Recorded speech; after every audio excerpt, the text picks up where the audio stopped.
Howdy, Jacob here. Today we're looking at API Group Corporation in the construction and engineering business. Just under 10 billion market cap on just over 12 billion enterprise value. So quite a bit of net debt here. They're founded in 1926. Hey, out of New Brighton, Minnesota, right where I grew up. Very cool. Uh, have I heard of them? I don't know if I've heard of them before. Let's see. Operate through safety services, specialty services segments, safety services segment, end-to-end integrated occupancy systems such as fire protection services. Okay, interesting. It's actually right where I grew up, so that's cool. I presume that this growth is not really what it says it is. They probably just mixed this 2018 up, but they're looking at about mid-single digit growth. Not so great return on invested capital due to the fact that they're not producing that much in earnings, and their gross margin is mid 20s, so nothing really to brag on about.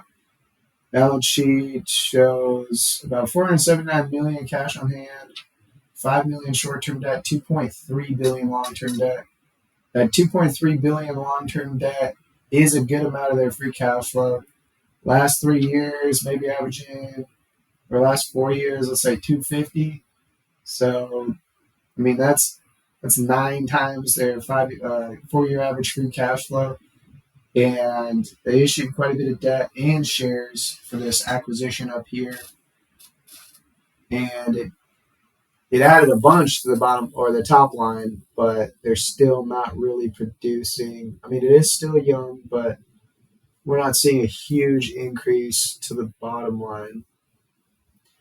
Because, I mean, cost of goods sold increased a bunch, sales in general increased a bunch. It did increase operating profit a tad, but nothing crazy. And then due to interest rates going up on debt, uh, looking at net income, that's not too much higher. But interesting things there. I mean, we'll just have to see where the business normalizes. This would be something where you definitely want to look at the acquisition, since it was such a big acquisition. Look at 2.8 billion on a $10 billion company.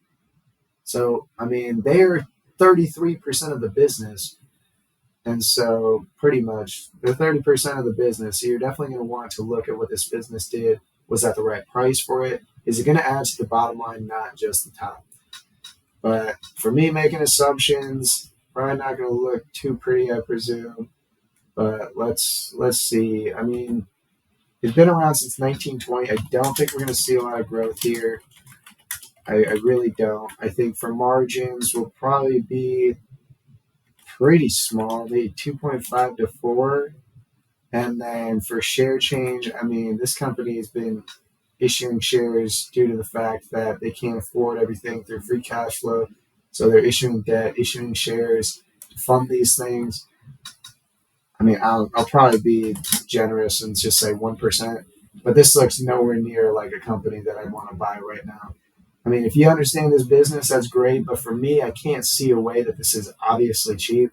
And I would have to do a lot of research. And it sounds like too much work for a payoff that I really don't think is there. And it's especially not obvious. So if you definitely understand this, good for you. But for me, it looks like way too much work for something that's not even really going to give me a payoff. So I'm just going to sit back, review other companies, and enjoy my time dealing with it. So I hope you have a great rest of your day. Thank you.